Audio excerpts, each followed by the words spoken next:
Hello and welcome to this episode of Influential Entrepreneurs. This is Mike Saunders, the Authority Positioning Coach.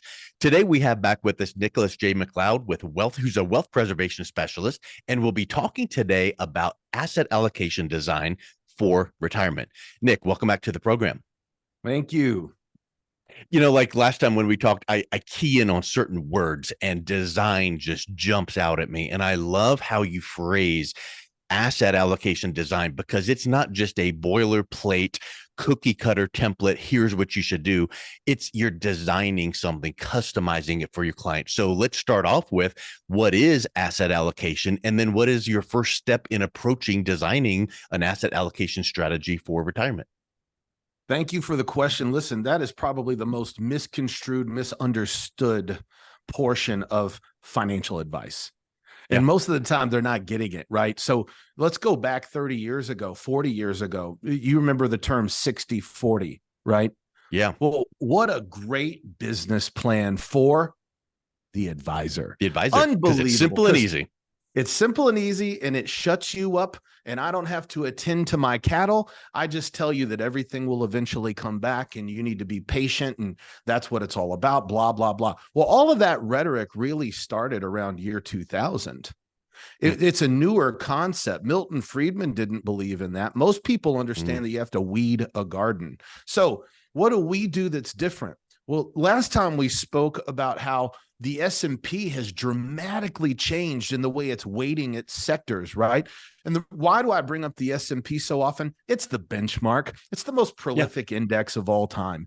So in the bond world, we would compare that to the U.S. aggregate. That's the S&P of bonds. So we've got to ask ourselves, when you're starting to design a portfolio for distribution age people, the premier focus at a wealth preservation firm should be preservation. So first and foremost, let's build the foundation for the house before we're picking out mirrors and wallpaper. Let's make sure we've got a strong foundation. So the first key there is, well, Mike, we've got to identify what this person's purpose is. What are we trying to accomplish here? Are we income driven? Are we converting to Roth? Or do we have enough income and we're not worried about the tax implication? We're worried about legacy planning. What's the most tax efficient way to get older and for our heirs to inherit this money? That's rule number one. I think a quick rule number two is, what is the most risk averse way to get there? Right? Yeah. Don't go looking for a fight just for the sake of a fight. Can we accomplish this goal with less risk versus more risk? Again, we're not anti-risk. We're just looking to make educated, logical, pragmatic decisions based on the economic environment we're in at that time. And rule number three, what is the most practical, tax-efficient road? So with those three in mind, everyone's different. Some people want more risk than less, so we'd take a different approach with them. Some people need more income, right, to stimulate those ancillary sources that maybe aren't where they need to be, like Social Security and rental income, pensions. Yeah. And then that third piece, which really is a big spoke on the wheel because it could mean so many things. How do you stop unnecessary 1099s on non-IRA money? Right? How do we make sure that as we age, RMDs don't grow so large that they're pushing us into a higher tax bracket? And then what is the step-up basis for our trust on non-qualified funds? And what's the actual tax implication for not only my spouse, but non-spouse beneficiaries? So I know that's a large brushstroke, but this really is quite the process. So I believe in being a part of your journey of self-discovery. It shouldn't just be a fast transaction. I want time with you. You know, you've said a lot there, and one of the main things is that word foundational. And it reminds me of, I know you were a D1 football player, and, before you start learning the fancy plays, blocking and tackling, if you can get that right, now we can build on that. And then we can do something a little bit better because you've got the basics down pat. So many of those things that you touched on and are foundational, but then within that, there's these little things that could fall between the cracks. You mentioned the word spouse, and it made me think about something I've heard of. Literally, just today, I was listening to an interview, and someone goes, "Oh, hey, I was talking to someone, and they still had their ex-spouse on as a beneficiary." These are teeny little things that can just blow a hole in your retirement plans, and all of a sudden, it's like, I just didn't think of that. But you need that outside external perspective to bring those things to light. 100%. What you're talking about is this new spousal continuation clause that we've really got to pay attention to. You ready for this? Corporate sponsored plans. They have found a way to not only weasel their way into your pocketbook, but they've also discontinued the per stirpes first designation. This is huge. Here's what this means. This means we've got John and Sally. John has 2 children. Sally has 2 children. Mom and dad, unfortunately, get taken home early. But because it was per capita, John's kids get nothing. Sally gets everything. With the per stirpes designation, it flows like a family tree the way that it should, and John's kids would get a portion of their grandparents' estate. You see, that, my friend, is one form, one question, and prior proper planning. Those are the little nooks and crannies that we pay attention to. And I think that that's goes so far important. beyond just here's this mutual fund, stock, bond, insurance. That's the easy stuff. A wealth preservation retirement planner should know all of that, of course. But when you start getting into what you just described, that's an eye opener. It's like, I hope you know all these other things, but tell me what I don't even know to ask, because you don't know what you don't know. It's right. Amen to that. And there's so many new unknowns. Secure Act 1, Secure Act 2, this 2026 sunsetting of our tax code. I believe wholeheartedly they never tell you anything that would trouble the investor. And the largest investment group in this country is who? It's your age group to your grandparents' age group. So why would you ruffle their feathers? Because a fear-induced sell-off is not what they need right now. Yeah. It's not going to take much fear with 34 trillion in debt by Christmas and continued rate hikes, which we'll talk about later. But all that to say, when you're looking at asset allocation as a whole, I think what we could take away from this conversation so far is there's much more than how much money do we want to make. There's so many other questions that take precedence. And when you're building a plan that works 100% of the time, regardless of market conditions, so that money can last as long as you do, that's what that 35 years of sacrifice putting the portfolio together is worth, in my opinion.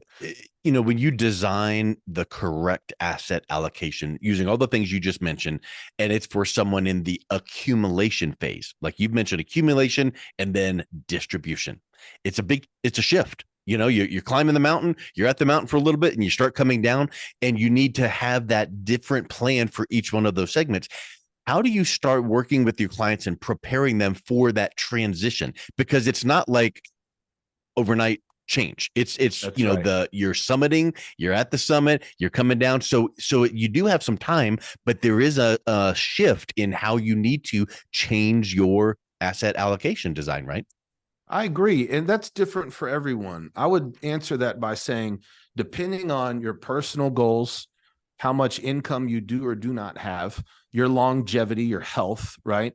And a slew of other factors, I think, do apply. How much debt do you still have? Are you 59 and a half yet? It's important to really unpack it in the most simplistic way possible. My question to even you, Mike, would be, how much money can you afford to lose? What's your number? Yeah. If you don't not I mean, a lot of people would say, I don't want to lose anything. Why would I say any number, right? Sure. Right. And so that's a great place to start, because my number is irrelevant. My number is irrelevant. It's your money. So it's got to be subjective. And I feel that as that pendulum swings from 59 to 70, people tend to get more conservative with a downside number. But if you're unsure on where to start, let's go back to that 60-40 phrase again. How about you start with a proper bond replacement, something that has outperformed bonds consistently for 20 years, that's more safe, has higher guarantees, you get your principal back and a much higher stated rate of return. That would mean at least 40% of your money would be protected from the rigors of another economic disaster, or 2022, which wasn't crazy terrible in comparison to, say, 2020 and also 2008 and 2003, but still nonetheless, losing any money while you're taking an income, like we talked about last time we were together, is just, you cannot do that. That is rule number one, right? Yeah. When you're withdrawing and you take a loss, it's just, it's accelerating that downward spiral. We can't do that. So I think a good place to start that conversation is look at 60-40 portfolios, replace that 40, like some of the major banks, Morgan Stanley and even BlackRock and Goldman Sachs have started to replace bonds in their 60-40 portfolio with alternative tools that are safer and higher yield. We're in the highest interest rate environment we've been in 24 years. So at least if the sky falls and you're really attentive to the 60% that's exposed to some volatility, you're going to be okay, right? And so in essence of your question, I think that's a great place to start for a younger person, and then move up from there. So, we've mentioned before, even just a few minutes ago, where people are living longer. We're treating ourselves better, health wise, mentally, spiritually, physically. We're doing more exercises, eating better. And so that distribution phase now is becoming longer and longer. Back in the day, you would live, at a certain age, and your money needs to last then. What are some of the strategies that you're putting into place regarding the asset allocation design to make sure that you're not going to outlive your money, knowing that distribution phase could be longer than expected? The first thing that we've started to do is we recognize that the Fed was going to increase interest rates about 6-7 months before they did. So with that type of planning, it enabled us to look and see what we had available at that time to not only mitigate risk, but smooth out the volatility pattern and put our clients on a positive growth pattern instead of a stagnant or negative growth pattern. Why is that important? Because when you're making your money back this year, I'm 2 years ahead of you. Yeah. So how do you allow your portfolio to last longer? That's simple. Don't make the biggest mistake most investors make, which is running and chasing recovery mode from behind. If you never lose massive amounts of money and you're able to capture even the majority of the bull market, you win. That is the sequence of return, my friend. It's real simple. Don't ever put yourself in a position where you're losing massive amounts of money. A little bit here and there, depending on your risk tolerance and how old you are and what your plans are and income, that could be okay. But for me, people don't choose to join us in our family here at NJM Wealth Preservation Strategies to lose money. You should never pay a professional to lose your money. You can do that for free all on your own. Right.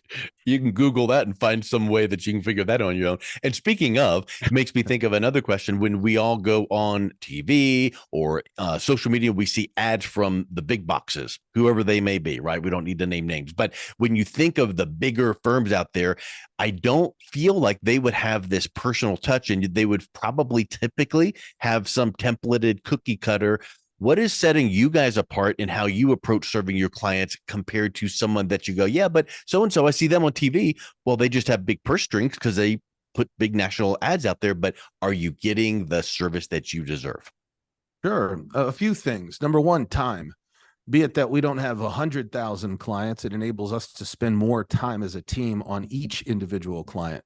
So that goes a long way. Number two, I would say the restrictions that are put in place with these big box firms, you got to remember, 90% of what they do, name one, any of the big box firms, it's equities. It's all equities driven. So they're going to be the last people to tell you to go buy a treasury note or a fixed hybrid annuity or a structured note with a barrier floor. And it makes sense. Most people we talk to were in business or high level of business throughout their career.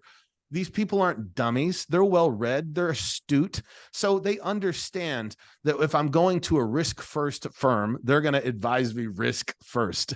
So independents like me have the ability to choose which tools we use if they're smart about it. And so we've gone out of our way to find a place to park our RIA designation that doesn't limit the other tools we can use in banking and insurance and outside money managers. People really don't see the benefit because they've never had access to institutional money management. See, they're still tinkering around with retail rates, Mike. And with 100 grand, what are you going to get with that? But if you were able to parlay into our institutional side, when we're doing $5 to $20 million in business every 6 to 8 weeks, we can get rates that you can never even imagine with $100,000 type investment. So everyone's benefiting from that, right? So those are just a few of the ways that we're able to do things that these big box firms can't because of restriction. On the other hand, if you own the big box firm and you sit on that council, you would prefer a streamlined fast food approach where everybody's eating the same hamburger and fries because you make more money. You're more efficient that way. Right. But what you got to ask yourself is, has that been working for me?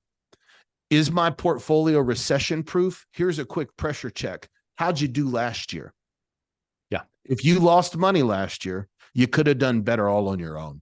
It didn't take a whole lot of effort to listen to Jerome Powell pounding his hand on the pulpit from October of 21 to March of 22. He told you what he was going to do. He showed you his playbook. And then Jamie Dimon from JP Morgan and Warren Buffett himself got on television and harmonized with that information. All you had to do was pivot to the sidelines and you'd still have, for some people, hundreds of thousands of dollars more in their portfolio. And then by all means, after the hurricane leaves, what did we say last time we spoke? Then you can go back to the beach. Let's just wait for the hurricane to pass. If you've got to be in equities, do it when you should. That's huge. You know, it's like when you listen to the people and someone says something, should you jump right then? Maybe not. You listen to some other well-respected person and they're harmonizing with what that first person said. Maybe you should take notice. And then the third person and the fourth, and then you as the advisor is going, hey, here's a trend here. So I was thinking about design, the asset allocation design. Can you think of an example, you know, without mentioning names or specifics, but where someone came in and you were meeting with a couple or a family and you were like, and they thought they had it designed right. Maybe they walked in and they were like, I'm good to go, but, you know, give me another look. And you said, hey, here's something to consider. Here's an opportunity right here. Here's a potential pitfall. We need to plug up this hole. And when you redesign things, now all of a sudden, you know, like the light bulb comes on for them and then they're now down a more profitable path. Absolutely. In fact, I've got one that had 50% to do with us. So they visited a local workshop, and this is a client of ours in Minnesota, and they had given half of their money, right, to a 10-year fixed indexed annuity.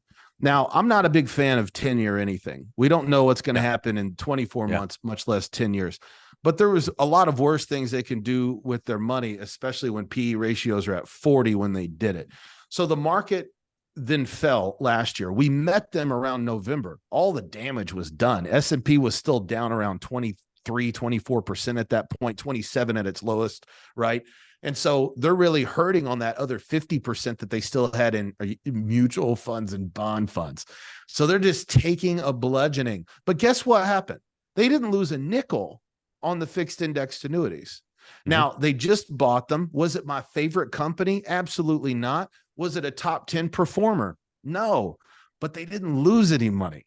They not only had what they put in, they got paid a small bonus and they had made 3% fixed interest rate on it. So after you take all the bonus and interest rate into consideration, that $500,000 earned 50 grand for them, guaranteed no fees. How could you really argue with that in a down market? So what we did, because they already had the foundation in place. You remember the foundation? They chose, hey, listen, we feel that 50% of our portfolio, which was around $500,000, we feel that that's adequate in a safe money tool. And that time horizon's already, you know, pretty egregious, right? So we decided to show them some alternative tools that were 18 and 21 months in length that had a higher average rate of return, closer to 8.5%. And that interest was paid out monthly. And if you're shaking your head right now, you're shaking your head because you don't know about this. That doesn't mean it doesn't exist. There are a lot of people that are using these alternative tools that are used by major banks, pensions, endowments, and hospital systems to manage general account money for 40 years. Guess what, my friend? Usually things that are great for pension funds, which is a consistent, safe return, Yep. are great for retirement. So because they know that they have all their pension clients' money in there and they can't lose it. So if they're doing it, you might want to sit up and take notice.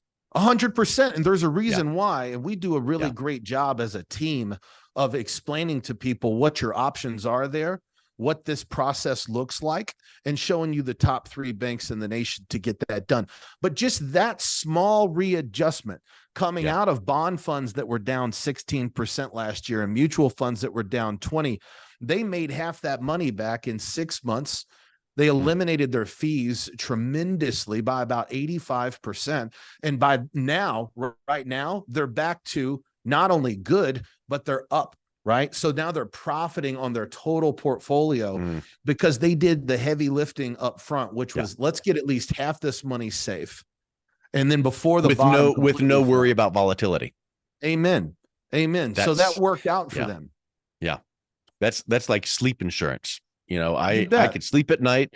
I don't have the, wrenching in my gut because I just saw the news. They can look at that and go, Nick's got it covered. That's a huge, 100%. And we're not one of those firms that expects you to give us everything you've got. And that's a great example of a couple that already had someone they trust. They go to church with the guy that put them in these insurance products. Why would I break that relationship? You love that person. Let me be an extra arrow in your quiver.